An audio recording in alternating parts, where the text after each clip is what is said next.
የቻናላችን ቤተሰቦች እንዴት አላችሁ? ባላችሁበት ሰላማችሁ ይብዛ። በዚህ ቻናል አማርኛ፣ እንግሊዘኛ፣ ሂሳብ እንዲሁም ሌሎችን ትምህርቶች እያስተማርን እንገኛለን።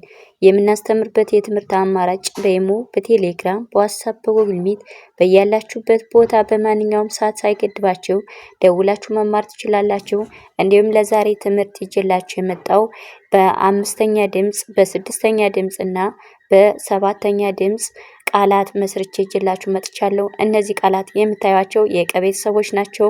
በቀ ቤተሰብ እንግዲህ ቄ፣ ቅ፣ ቆ ምንላቸው ፊደላት ናቸው። እነዚህ እንደምታዩቸው ማለት ነው። ቄ፣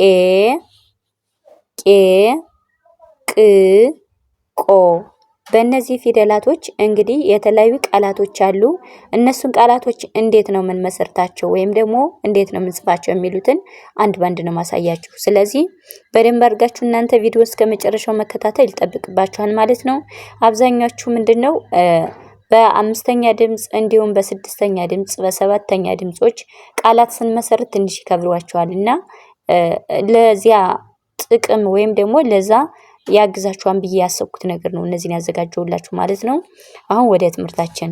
ኦኬ እዚህ ጋር ማነች እቺ ቄ እንላታለን። ቄ የአማርኛ የቀ ቤተሰብ ቄ አምስተኛ ድምጽ ቄ፣ ቅ፣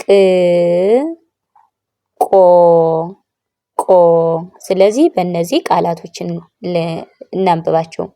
ቄ ስንል ማን አለ? ቄስ፣ ቄስ፣ ቄስ፣ ቄስ የቀ ቤተሰብ አምስተኛ ድምጽ፣ ስ ስንል የሰ ቤተሰብ ስድስተኛ ድምጽ። ስለዚህ ቄስ፣ ቄስ የሚል ቃል እናገኛለን ማለት ነው።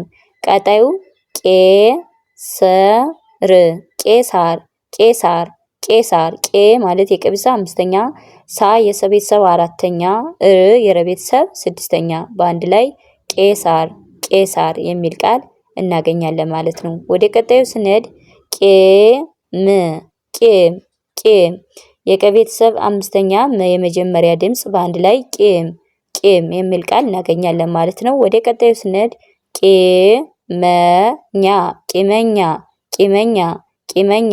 ቂ የቀ ቤተሰብ አምስተኛ የመጀመሪያ ኛ የቤተሰብ አራተኛ በአንድ ላይ ቂመኛ፣ ቂመኛ የሚል ቃል እናገኛለን ማለት ነው። ወደ ቀጣዩ ስንሄድ ቄደር፣ ቄደር፣ ቄደር።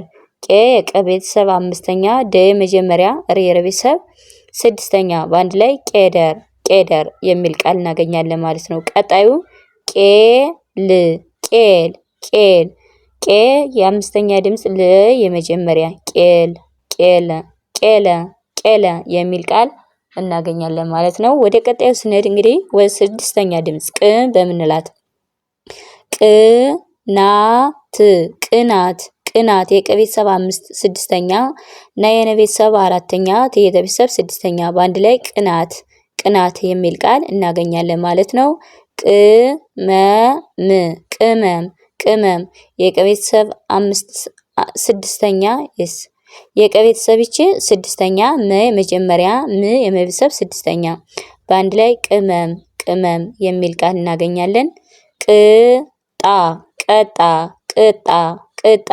ቅ የቀ ቤተሰብ ስድስተኛ ጣ የጠ ቤተሰብ አራተኛ ቅጣ የሚል ቃል እናገኛለን ማለት ነው። ወደ ቀጣዩ ቅጣት፣ ቅጣት፣ ቅጣት የቀ ቤተሰብ ስንተኛ ድምጽ ናት? ስድስተኛ።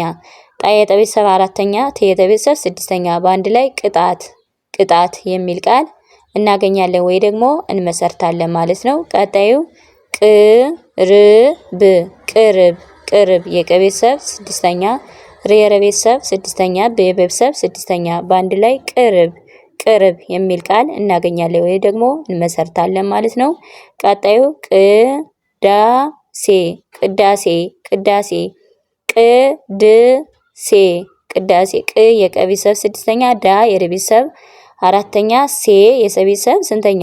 አምስተኛ ቅዳሴ፣ ቅዳሴ እንለዋለን ማለት ነው። ቀጣዩ ምንድነው? የቀ ቤት እንግዲህ የቀ ቤተሰብ የመጨረሻ ድምጽ ወይም ደግሞ ሰባተኛ ድምጽ ቆየ፣ ቆየ፣ ቆየ። ቆ የመጀመሪያ ቆ የቀ ቤተሰብ ሰባተኛ የመጀመሪያ በአንድ ላይ ቆየ፣ ቆየ። ቆሎ፣ ቆሎ፣ ቆሎ የቀ ቤተሰብ ስንተኛ ድምጽ ናት?